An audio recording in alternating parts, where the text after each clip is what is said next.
Dear students, good morning. 12th standard economics class பார்த்துட்ருக்குறோம். Once again we recall the lessons. Chapter 1 Introduction to Macroeconomics. இதில் நம்ம இது வரைக்கும் meaning of macroeconomics, limitations of macroeconomics, scope of macroeconomics, importance of macroeconomics பார்த்துட்ருக்குறோம். அதுக்கு அடுத்தது what are the economic systems பார்த்துட்ருக்குறோம். economic systemஸில் capitalism, features of capitalism, merits of capitalism, demerits of capitalism பார்த்துருக்கோம். Next socialism, features of socialism, merits of socialism, demerits of socialism பார்த்துருக்கோம். Next மிக்சடிசம், merits, demerits, features இது எல்லாமே பார்த்துருக்கோம். Next நம்ம இப்போ பார்க்க போகிறது என்ன அப்படின்னா கான்செப்ட் ஆஃப் மேக்ரோ எக்கனாமிக்ஸ் பார்க்க போகிறோம். கான்செப்ட் ஆஃப் மேக்ரோ எக்கனாமிக்ஸில் ஒன்று ஸ்டாக் அண்டு ஃப்ளோ வேரியபிள்ஸ் இதை பற்றி பார்க்க போகிறோம். Variables used in economic analysis are classified as stock and variables. Variables மாறிலிகள் ரெண்டு வகைப்படும். ஒன்று stock and flow. What is the meaning of stock அப்படின்னா இந்த கொஷின் நம்ம ஃபஸ்ட்டு மிட்டம் டெஸ்ட்டில் இன்டீரியர் 2 மார்க்கில் கேட்டிருக்காங்க. What is the meaning of ஸ்டாக்னு கேட்டிருக்காங்க. Stock refers to a quantity of a commodity measured at a point of time. நல்லா ஞாபகம் வச்சுக்கணும். ஒரு பொருளை பாயிண்ட் ஆஃப் டைமில் மெஷர் பண்ணுறதுக்கு பேர் அதாவது குறிப்பிட்ட காலத்தில் மெஷர் பண்ணுறதுக்கு பேர் ஸ்டாக்னு அர்த்தம். Example money supply, unemployment level, foreign exchange, reserves, capital etcetera are the example for stock variables. Next flow variables அப்படின்னா என்ன அப்படின்னா flow variables are measured over a period of time. இதுக்கும் ஒரே ஒரு வார்த்தை மட்டும்தான் வித்தியாசம். ஸ்டாக் வேரியபிள்ஸ்னால் point of time, flow variables அப்படின்னா பீரியட் ஆஃப் டைம். எந்த காலகட்டத்தில் மெஷர் பண்ணுறோமோ that is called flow variables. For an example national income, imports, exports, consumption, production, investment etcetera are the example for flow variables. நல்லா கவனிச்சுக்கோங்க, ஒரே ஒரு word மட்டும் வித்தியாசம். ஸ்டாக் அப்படின்னா பாயிண்ட் ஆஃப் டைம், ஃப்ளோ அப்படின்னா period of time. This is the difference. Next economic models அப்படின்னா என்ன. இப்போ மாடல்ஸ் அப்படின்னா நம்ம ஏற்கனவே 5 இயர் பிளான் மாடல்ஸ் இப்படின்னு ஒரு சில வார்த்தைகள் நம்ம பார்த்துருப்போம். மாடல் அப்படின்னா என்ன அப்படின்னா a model is a simplified representation of real situation. அதாவது ஒரு ரியல் சுச்சுவேஷனை எவ்வளவு சிம்பிளாக நம்ம எடுத்து சொல்ல முடியுமோ தட் இஸ் கால்டு மாடல். அதாவது ஒரு விஷயத்தை நம்ம ஈஸியாக புரிஞ்சுக்கிற மாதிரி ஒரு செஞ்சோம் அப்படின்னா தட் இஸ் கால்டு மாடல். இதே எக்கனாமிக் ஆக்டிவிட்டியை ஈஸியாக புரிஞ்சுக்கிற மாதிரி நம்ம செஞ்சோம் அப்படின்னா that is called economic model. அதாவது இந்த எக்கனாமிக் மாடல் இந்த நம்மளுடைய எக்கானமி எப்படி ஒர்க் ஆகுது அப்படிங்கிறது நம்ம அதாவது பொருளாதாரம் இயங்குதலை நம்ம ஈஸியாக புரிஞ்சுக்கிறதுக்கு எக்ஸ்பிளைன் பண்ணுறது எக்கனாமிக் மாடல் யூஸ் ஆகுது. A model is an explanation of how the economy or part of the economy works. பொருளாதாரம் எப்படி இயங்குது அப்படிங்கிறத தெரிஞ்சுக்கிறதுக்கு யூஸ் ஆகுது. நெக்ஸ்ட்டு பார்த்தோம் அப்படின்னா circular flow of income. Circular flow of இன்கமில் நம்ம எத்தனை மாடல் பார்க்க போகிறோம் அப்படின்னா 3 மாடல் பார்க்க போகிறோம். ஒன்று 2 செக்டார் மாடல், இன்னொன்று 3 செக்டார் மாடல், இன்னொன்று 4 செக்டார் மாடல். இப்போ 2 செக்டார் மாடல் அப்படின்னா என்ன, அதாவது 2 செக்டார் மாடல் அப்படின்னா it is for a simple economy with household and firm. அதாவது ஹவுஸ் ஹோல்டுக்கும் ஃபோமுக்கும் இருக்கக்கூடிய சிம்பிளான தொடர்பை சொல்கிறது 2 செக்டார் மாடல்.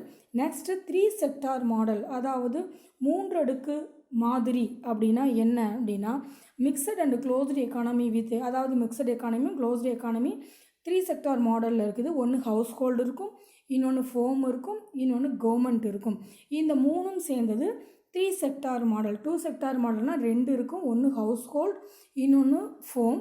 3 செக்டார் மாடல் அப்படின்னா household, firm and government, அரசாங்கமும் இதோட சேர்ந்து செயல்படுறதுக்கு பேர் 3 செக்டார் மாடல், மும்முறை மாதிரி அப்படின்னு அர்த்தம்.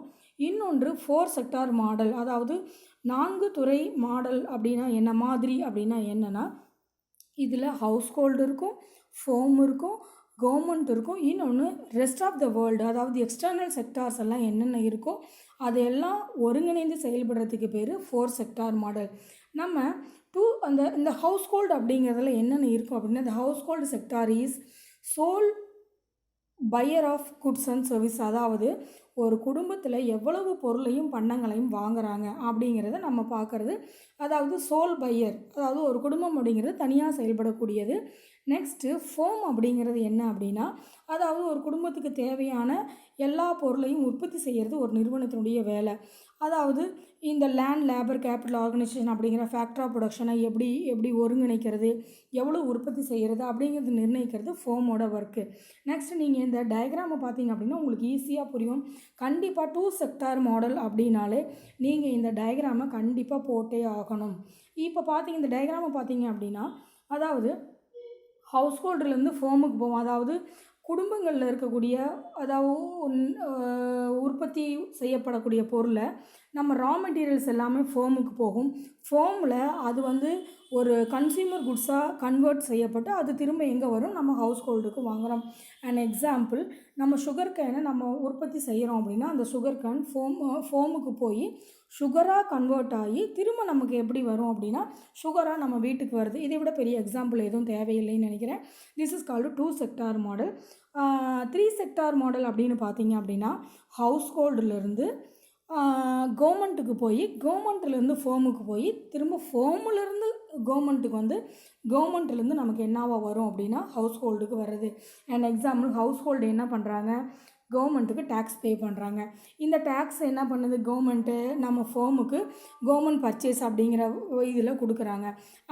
அந்த ஃபோம் என்ன பண்ணுது, திரும்ப டேக்ஸுங்கிற ஒரு மெத்தடில் அதை கவர்மெண்ட்டுக்கு பே பண்ணுறாங்க. கவர்மெண்ட் என்ன பண்ணுறாங்க, சோசியல் ட்ரான்ஸ்ஃபர், அதாவது சோசியல் வெல்ஃபேர் அப்படிங்கிறதுல திரும்ப அந்த பணத்தை என்ன பண்ணுதுன்னா ஹவுஸ்ஹோல்டுக்கே செலவு பண்ணுறது. This is called 3 sector model. Next 4 sector model அப்படின்னா என்னென்னா, நீங்கள் பார்த்தீங்கன்னா இருக்கக்கூடிய அதாவது கவர்மெண்ட் ஹவுஸ்ஹோல்டுலேருந்து கவர்மெண்ட்டுக்கு, கவர்மெண்ட்லேருந்து ஃபோமுக்கு, ஃபோமுலேருந்து திரும்ப கவர்மெண்ட்டுக்கு, திரும்ப கவர்மெண்ட்லேருந்து திரும்ப ஹவுஸ்ஹோல்டுக்கு போகும். இது இல்லாமல் எக்ஸ்போர்ட் இம்போர்ட் இது எல்லாமே ஒரு சில சமயம் டைரெக்டாக கவர்மெண்ட்டோட தலையீடு இல்லாமல் ஹவுஸ்ஹோல்டுலேருந்து ஃபோமுக்கு பர்ச்சேசிங் குட்ஸ் அண்ட் சர்வீசஸ் நடக்க வாய்ப்பு இருக்குது. ஃபோம்லேருந்து டைரெக்டாக ஹவுஸ்ஹோல்டுக்கு wage, dividend, interest, profit, rent அப்படின்னு போகக்கூடிய வாய்ப்புகள் இருக்குது. நீங்கள் இந்த டயக்ராமை போட்டால் கூட போதும். ஸோ இது 2 sector model, 3 sector model, 4 sector model. Next இது எல்லாத்தையுமே இதோட இந்த லெசன் முடியுது. நீங்கள் இந்த டயக்ராமை நல்லா பார்த்துக்கிட்டீங்கனாலும் 2 sector model, 3 sector model, 4 sector model எழுதிக்கலாம். 4 செக்டார் மாடல் ஒரு சில சமயம் 5 மார்க்கில் வரக்கூடிய வாய்ப்புகளும் நிறைய இருக்குது. ஸோ இது வரைக்கும் நம்ம லெசன் நம்பர் சாப்டர் 1ல் இன்ட்ரடக்ஷன் டு மேக்ரோ எக்கனாமிக்ஸை பார்த்துருக்கோம். ஒன்ஸ் அகைன் இந்த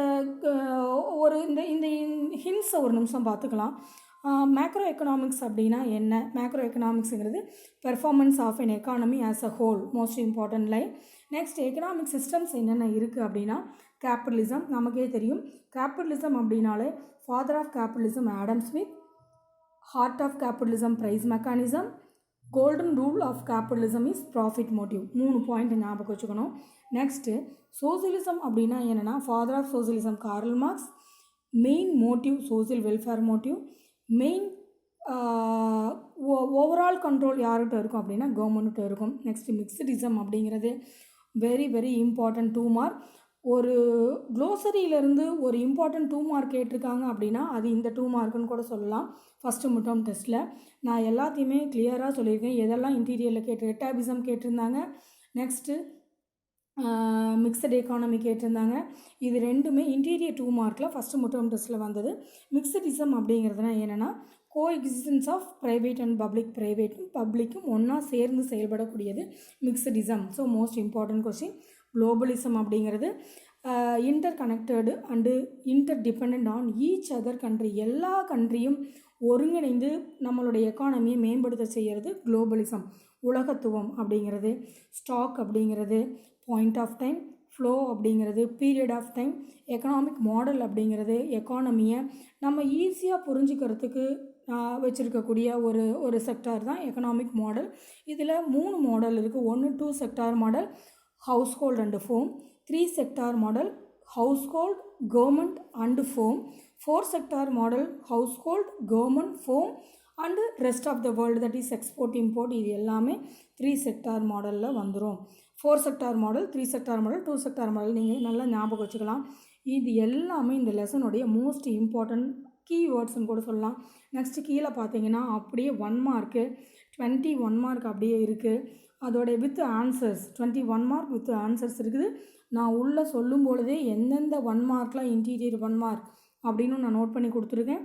நெக்ஸ்ட்டு 2 மார்க்ஸ் இருக்குது. இது இல்லாமல் என்னென்ன 2 மார்க்ஸ் இன்டீரியரில் வந்திருக்கு அதையும் நம்ம நோட் பண்ணியிருக்கோம். 5 மார்க் இருக்குது, 3 மார்க் இருக்குது.